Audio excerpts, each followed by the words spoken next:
दोस्तों, आज हम बात करेंगे एक ऐसे योद्धा की जिसने बर्लिन के इतिहास में अपनी धमक बना ली। 1712 की जनवरी की ठंडी सुबह बर्लिन में कुछ अनोखा हलचल था।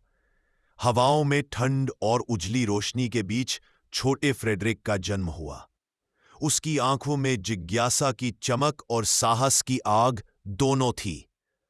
उसका घर केवल महल नहीं, बल्कि अनुशासन और कठोरता की जेल था। उसके पिता फ्रेडरिक विलियम प्रथम एक सैनिक राजा, हर चीज पर नियंत्रण चाहते थे।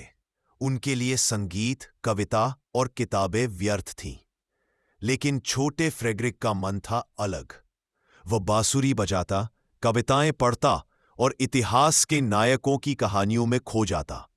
पिता कहते, तुम कभी सैनिक नहीं बनोगे। और फ्रेडरिक सोचता, अगर मैं उनके नियमों में जीऊंगा तो मैं कौन बनूंगा। हर सुबह जब सैनिकों की टोहें महल में गूंजती, हम गर्वी फ्रेडरिक अपनी कल्पना में दूर दराज युद्ध भूमियों और भव्य महलों की यात्रा करता। उसे पता था कि उसकी असली शक्ति उसकी बुद्धि और साहस में छिपी है। वो किशोर फ्रेडरिक महल की कड़क सख्ती और भीतर की आग के बीच पला। वह केवल आदेशों का पालन नहीं करना चाहता था, दुनिया देखना चाहता था, सपनों और स्वतंत्रता की खोज में। एक रात उसने अपनी भागने की योजना बनाई। इंग्लैंड का सपना उसके दिल में था, एक ऐसी दुनिया जहां केवल तलवार या रेजिमेंट नहीं, बल्कि ज्ञान, कला और स्वतंत्रता मिले। उसने चुपके से पैक किया, दीवारों की निगरानी की और निकलने को तैयार हो गया।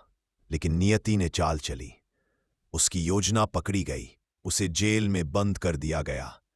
4 दीवारों के बीच अंधेरे और सर्द हवाओं में वह अकेला था। डर, शर्म और निराशा ने उसे घेर लिया। पर यही पल उसे बदल गया। उसने जाना कि केवल साहस पर्याप्त नहीं, जीवन में रणनीति, धैर्य और चालाकी भी उतनी ही जरूरी है। जेल से बाहर आने के बाद फ्रेडरिक ने छिपकर अपनी क्षमताओं को विकसित करना शुरू किया। उसने इतिहास, कानून और सैन्य रणनीति का अध्ययन किया।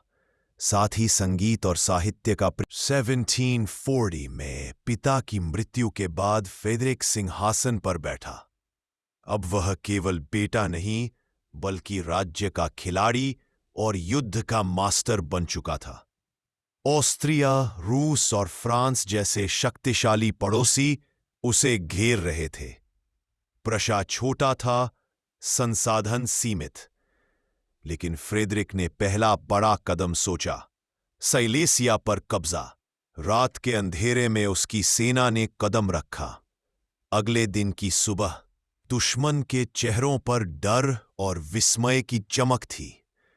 मोल्विट्स की लड़ाई में फ्रेडरिक ने साबित किया कि चतुराई और रणनीति से शक्ति को मात दी जा सकती है।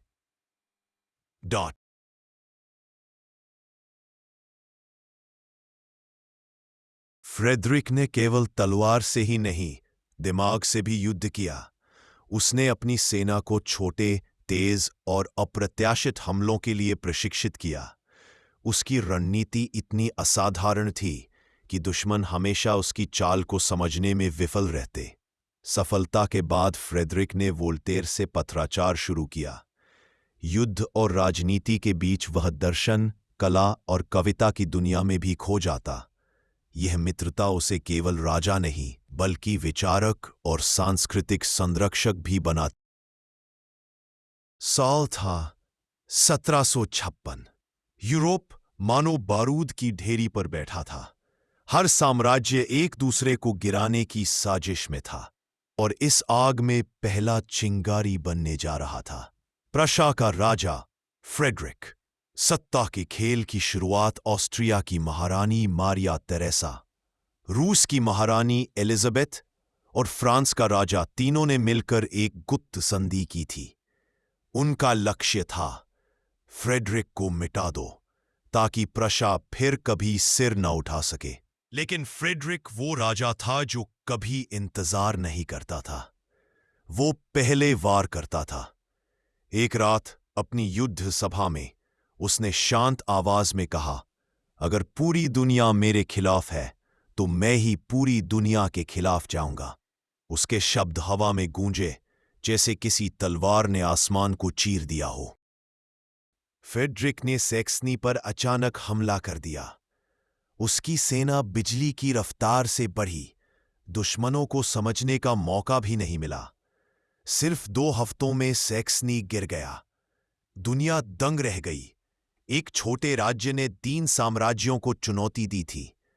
लेकिन यह तो बस शुरुआत थी। लोबसिड्स की लड़ाई, धुंध में छिपा शेर, अक्टूबर की ठंडी सुबह।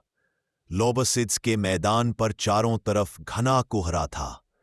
फ्रेडरिक की सेना मुश्किल से देख पा रही थी, लेकिन वह मुस्कराया और बोला, कोहरा हमें नहीं रोकेगा, यह हमारे लिए ढाल बनेगा।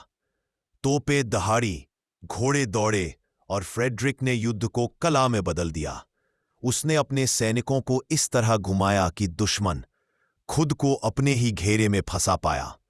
जीत प्रशा की हुई। दुनिया ने देखा, फ्रेडरिक युद्ध नहीं लड़ता। 1757 का साल। रोसबाक में फ्रांस और ऑस्ट्रिया की संयुक्त सेना 80,000 सैनिकों के साथ आई। फ्रेडरिक के पास सिर्फ 22,000 सैनिक थे। हर रणनीतिकार ने कहा, यह आत्महत्या है। लेकिन फ्रेडरिक ने मुस्कुराकर कहा, सिंह को मारने के लिए भीड़ नहीं, सही वक्त चाहिए।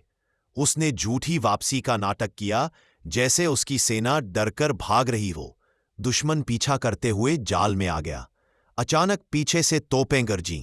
कैवलरी ने हमला किया और कुछ घंटों में दुश्मन का नामो निशान मिट गया।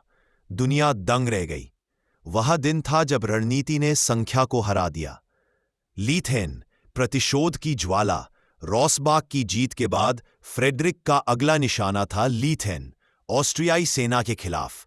ये लड़ाई फ्रेडरिक के जीवन की सबसे खूनी और शानदार विजय मानी जाती है। उसने सेना को 2 भागों में बांटा। एक तरफ से हमला दिखाया, दूसरी तरफ से असली वार किया। दुश्मन की फौजें टूट गईं और लीथेन का मैदान प्रशा के झंडे से भर गया। उसने अपने जनरल से कहा, आज हमने साबित किया कि साहस और योजना किसी भी हथियार से अधिक। लेकिन हर कहानी में अंधेरा भी होता है। 1759 डॉर्फ की लड़ाई हुई। फ्रेडरिक के जीवन का सबसे बड़ा झटका। रूस और ऑस्ट्रिया की संयुक्त सेना ने उसे घेर लिया। हजारों सैनिक मारे गए। एक समय ऐसा आया जब फ्रेडरिक ने कहा, अब सब खत्म हो गया, प्रशा का अंत हो गया। लेकिन नियति ने उसे नहीं छोड़ा। रूस की महारानी की मृत्यु हुई और नया राजा फ्रेडरिक का प्रशंसक निकला। उसने युद्ध से हाथ खींच लिया। दुश्मन बिखर गया। फ्रेडरिक फिर से उठ खड़ा हुआ, राख से फीनिक्स की तरह। युद्ध का अंत और अमर राजा। 1763 में 7 वर्षों का युद्ध खत्म हुआ। फ्रेडरिक थक चुका था, लेकिन उसने प्रशा को महाशक्ति बना दिया था। छोटा राज्य अब यूरोप का मिलिट्री मशीन बन चुका था। वह अपने किले सांसूसी लौट आया, जहां उसने बांसुरी बजाई, कविताएं लिखी और खुद से बोला, मेरी सबसे बड़ी जीत तलवार की नहीं, सोच की।